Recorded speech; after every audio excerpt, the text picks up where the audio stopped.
Doctor Mohammad Yunus একটি কথা বলেছেন আল জাজিরাকে। আল জাজিরা তার সাক্ষাৎকার নিয়েছে। সেখানে তিনি যে বক্তব্য দিয়েছেন তার শিরোনাম করেছে দেশ রূপান্তর এইভাবে যে 4 বছর বা তারও কম সময় থাকতে পারে অন্তর্বর্তী সরকার। 4 বছর থাকতে পারে বা তারও কম সময় থাকতে পারে অন্তর্বর্তী সরকার। এবং কেন বলেছেন এটারও তিনি ব্যাখ্যা দিয়েছেন। এখানে খবরে বলা হচ্ছে অন্তর্বর্তী সরকারের মেয়াদ 4 বছরের কম বা আরো কম হতে পারে বলে জানিয়েছেন অন্তর্বর্তী সরকারের প্রধান উপদেষ্টা ডক্টর মোহাম্মদ ইউনূস।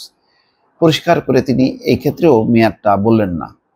নির্বাচনের ক্ষেত্রেও তিনি পরিষ্কার কোনো বক্তব্য দেননি। অর্থাৎ বর্তমান সরকারের মেয়াদ কতদিনের সেটাও যেমন অস্পষ্ট রাখলেন তিনি, একইভাবে নির্বাচন কবে হবে এই সাক্ষাৎকারে সেটাও স্পষ্ট করেননি। তবে বক্তব্য দিয়েছেন। তার বক্তব্য থেকে একটা ধারণা পাওয়া যেতে পারে। সম্প্রতি আজারবাইজানের রাজধানী বাকুতে অনুষ্ঠিত জাতিসংঘের জলবায়ু সম্মেলনের ফাঁকে কাতার ভিত্তিক সম্প্রচার মাধ্যম আল জাজিরাকে দেওয়া এক সাক্ষাৎকারে তিনি এই কথা বলেন। গতকাল রবিবার ওই ভিডিও সাক্ষাৎকার প্রকাশ করে আল জাজিরা।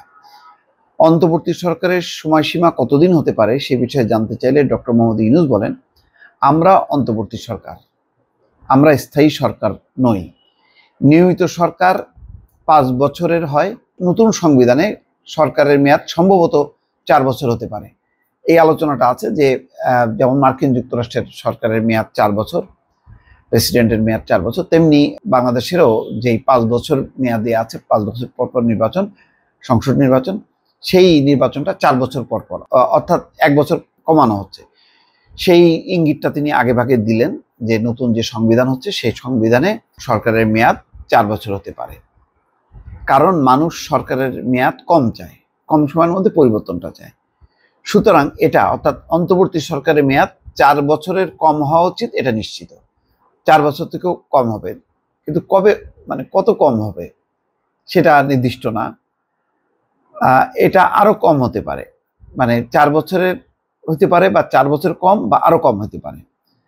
এটা নির্ভর করছে মানুষ কি চায়, রাজনৈতিক দলগুলো কি চায় তার উপরে।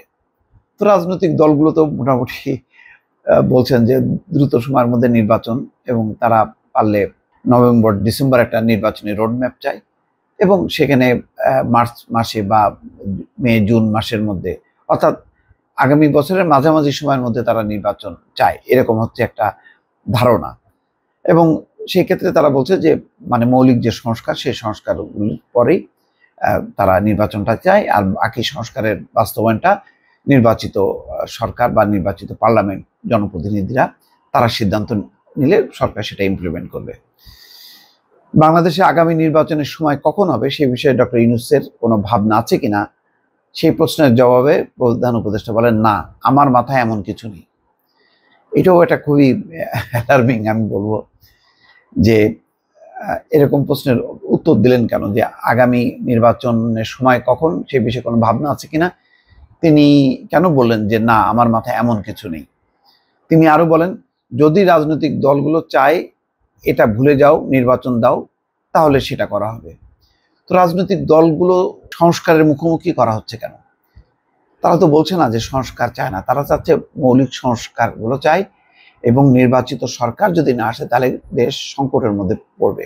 এবং এটা মনে করার যথেষ্ট কারণ আছে যে নির্বাচন ছাড়া একটা সরকার থাকলে আগের সরকার তারা একটা ষড়যন্ত্র করতে পারে। তারা বলতে পারে যে আগের যে সরকার সে বৈধ সরকার। যেমন প্রধানমন্ত্রী যখন নাকি, সাবেক প্রধানমন্ত্রী শেখ হাসিনা যখন নাকি ট্রাম্পকে অভিনন্দন জানিয়েছে, সেখানে তিনি বলছেন যে আওয়ামী লীগ সভানেত্রী শেখ হাসিনা, ব্র্যাকেটে আবার লিখছেন প্রধানমন্ত্রী, কোথাও লেখেননি কিন্তু সাবেক প্রধানমন্ত্রী। এবং আওয়ামী লীগের এখনো শীর্ষ পর্যায়ে, সকল পর্যায়ে তাদের এটা হলো যে তারাই হচ্ছে নির্বাচিত সরকার, এবং শেখ হাসিনা সাবেক না, তিনি পরিস্থিতির কারণে দেশ ছেড়েছেন বা পালিয়েছেন, কিন্তু তিনি একদম বৈধ প্রধানমন্ত্রী।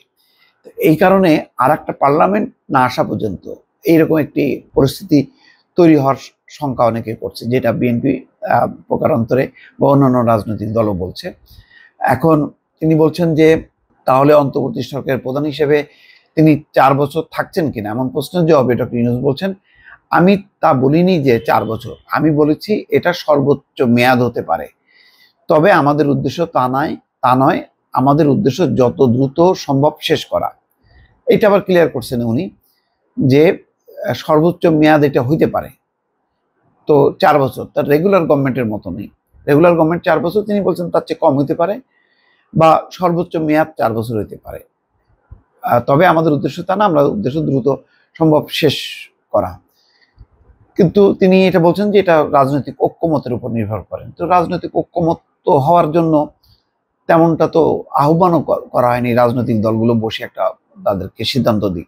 তেমন কি আহ্বান জানানো হয়েছে সব রাজনৈতিক দলগুলোকে যে আমি 1 সপ্তাহের মধ্যে রাজনৈতিক দলগুলোর মতামত চাই যে তারা সংস্কার কতটুকু চায় এবং মেয়াদ কতটুকু চায়, এটা তেমনটাও তো আহ্বান জানানো হয়নি। চলমান সংস্কার কার্যক্রম নিয়ে প্রধান উপদেষ্টা বলছেন পুরো সরকার ব্যবস্থা সংস্কার হবে, মানুষ নতুন কিছু চায় যে সেখানে সব ক্ষেত্রে সংস্কার হবে, এমনকি সংবিধানও সংস্কার হচ্ছে। এই লক্ষ্যে বিভিন্ন সংস্কার কমিশন করার কথা তুলে ধরে তিনি বলেন দুটো প্রক্রিয়া একসঙ্গে চলছে, নির্বাচনের প্রস্তুতি এবং সব সংস্কার শেষ করার প্রস্তুতি।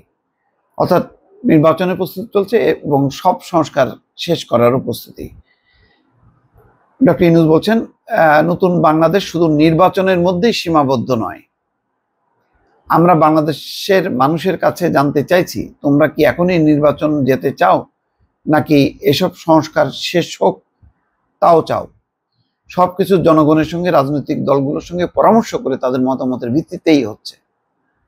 তাই কি হচ্ছে, রাজনৈতিক দলগুলোর সাথে কি কয়েক দফা আলোচনা হয়েছে, কিন্তু আমার মনে হয় না যে খুব পরিষ্কারভাবে মানে দুটি পয়েন্ট যে সব সংস্কার শেষে কি নির্বাচন এবং সব সংস্কার তাহলে তার মেয়াদটা কতদিনের মধ্যে আর নির্বাচনটা কবে, অর্থাৎ পুরো ডেডলাইন বা থাকে প্রথম ধাপ দ্বিতীয় ধাপ এরকম, কিন্তু ধাপগুলো অনির্দিষ্ট।